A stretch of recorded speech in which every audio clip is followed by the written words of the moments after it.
عظماء في فراش الموت، عظماء في فراش الموت. أبو بكر الصديق اشتد به المرض في آخر أيامه، فجاءه الصحابة وقالوا: يا أبا بكر، يا أبا بكر، مما تشتكي؟ ما هو مرضك؟ ما هي شكواك؟ قال: أشتكي ذنوبي. مرضي ذنوبي. قيل: هلا دعونا لك الطبيب؟ قال: رآني الطبيب، رآني. قال: وماذا قال؟ قال: إني فعال لما أريد. قال: كل من عليها فان. ومات رضي الله تعالى عنه. عمرو بن العاص رضي الله تعالى عنه كان يقول لأبنائه: وددت أن عاقلا ينزل به الموت فيصفه: ما بال الناس من الشجعان والعقلاء والعلماء والفصحاء والبلغاء تنزل المنية فتسكن الألسنة وتخرس الأفواه، لماذا لا يتكلمون؟ فلما نزل به الموت قال له ابنه عبد الله بن عمرو بن العاص: يا أبي، كنت تتمنى عاقلا يصف لك الموت، وما أراك إلا في الموت، صفه لنا. قال: يا بني، إن الذي نزل بي لا يوصف.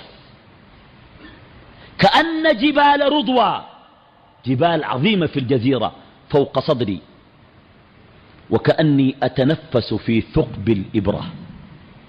إي والله، الزول اللي عنده أزمة وضيق نفس، لما نجي وضيق النفس ده لسه ما مات، بالزعزع زعزعة شديدة لحد ما ياخذ له بخة ولا بختين، أو يودوه يركبوا له أكسجين صناعي. تخيل، هذه مقدمة لا تساوي شيء بالنسبة للأجل الذي سينزل. وهنالك ملائكة توفته رسلنا وهم لا يفرطون: قل يتوفاكم ملك الموت الذي وكل بكم ثم إلى ربكم ترجعون.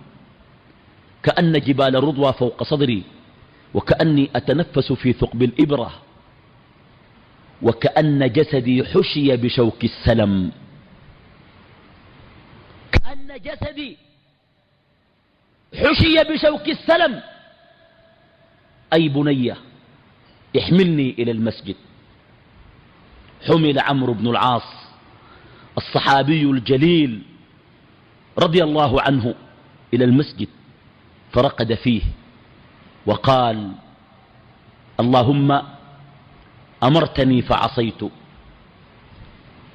وأمنتني فخنت، ونهيتني فارتكبت، لا قوي فأنتصر، ولا بريء فأعتذر، ولكنني مذنب مستغفر، لا مصر ولا مستكبر. وفاضت روحه رضي الله عنه. وبعد هذا يأتي من يتكلم ويطعن في عمرو بن العاص، وقد مات هذه الميتة. عظماء على فراش الموت. مات بلال وهو على فراش الموت، كان أحيانا يغمى عليه ثم يفيق، فيسمع زوجته تبكي وتقول وكرباه، يقول: يا طرباه، عما قليل ألقى الأحبة محمدا وصحبه.